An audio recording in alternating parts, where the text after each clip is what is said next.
Bonjour à tous et à toutes, bienvenue sur votre web radio Balzac. C'est Madame Sarah Kamali, coordinatrice de flux à l'antenne. Je vous accompagnerai tout au long de l'émission. 2 mois se sont écoulés et ce 3e trimestre scolaire 2020 restera à jamais gravé dans notre mémoire. Pendant cette période exceptionnelle, les profs du lycée Balzac ont fait preuve de dévouement et de bienveillance. Sans doute, l'annonce du confinement a demandé de l'adaptation. Face à ce quotidien anxiogène, l'important était de rassurer les élèves. Pour ça, en plus de Pronote, les applications comme WhatsApp et la messagerie de Mac m'ont été très utiles. Celles-ci m'ont permis d'envoyer des messages personnels, plus fun, moins stricts, pour rassurer mes élèves. En tant que professeur FLE, ce nouveau mode de travail m'a permis de varier les outils numériques à distance pour rassurer mon cours. Entre conception de sites pour la mise en ligne des ressources, les devoirs autocorrigés, les jeux de rôle en ligne, les vidéos commentées. Les élèves étaient concentrés et participatifs, parfois même plus que le cours en présentiel. Je dois avouer que pendant cette crise sanitaire, le numérique a créé la nouvelle salle de classe. Le professeur a été plutôt là pour aider et guider les élèves à distance.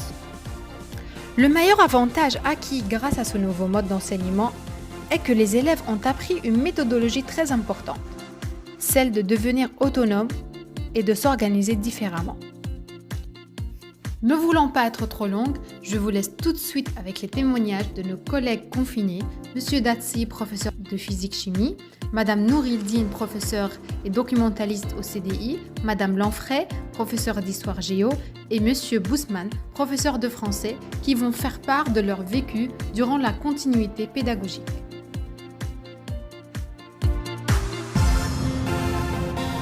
Bonjour, c'est Hamid. Un petit témoignage concernant cette période de confinement. Une période qui est certes très dure à tous les niveaux, mais aussi riche. Il faut garder le bon côté des choses. Cette période nous a permis de développer pas mal de nouvelles pratiques pédagogiques, apprécier l'importance du numérique et des nouvelles technologies. Cette période nous a permis aussi d'avoir une nouvelle vision du monde et aussi on appréciait les bons côtés d'être par exemple avec ses élèves face à face, de côtoyer ses collègues et aussi de respirer librement de l'air et bouger librement. Donc j'espère qu'on retournera tous à la vie normale assez rapidement. À très bientôt.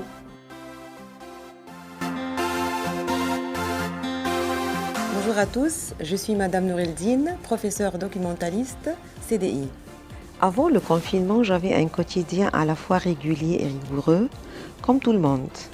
Suite à l'annonce de la fermeture des écoles et au couvre-feu, je me suis retrouvée un peu confuse et ne pouvant plus comprendre ceci nous emmène où. Mais afin de rester positive et productive, j'ai décidé 3 choses. Garder le contact avec mes proches, mes élèves et mes amis, continuer à gérer mon temps et garder l'équilibre entre le travail à distance et le plaisir de faire les activités que j'aime, ne pas se laisser prendre par l'inquiétude, le stress et la crise qui touchent le monde entier et essayer de m'adapter le plus vite à la situation inédite en prenant toutes les mesures de précaution pour me protéger et protéger ma famille. Ensuite, je me suis rendu compte que sans l'enseignement à distance et le contact avec mes élèves, j'aurais dû sentir le vide, la déception et le danger, mais le fait d'être à l'écoute, d'échanger et de parler avec eux m'a fait beaucoup du bien, car malgré leur jeune âge et le manque d'intérêt et la perte du goût chez quelques-uns, ils ont montré une attitude que je juge très sage et mature dans l'ensemble.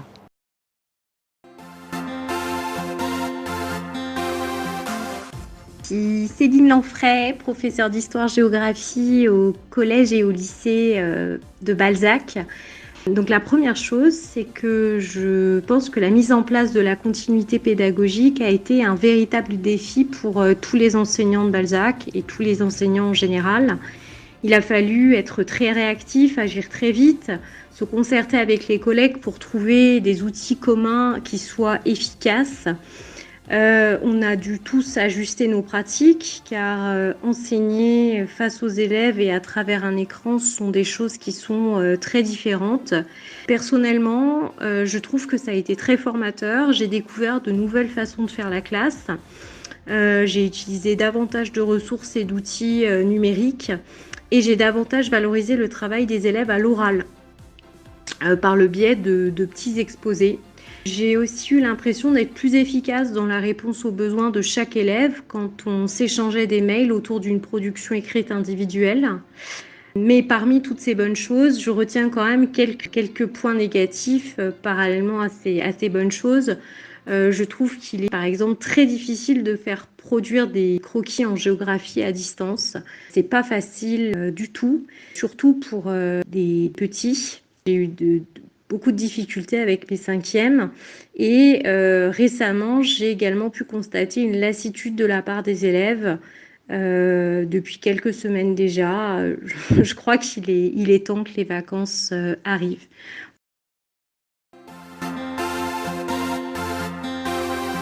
Et voilà, l'émission touche déjà à sa fin.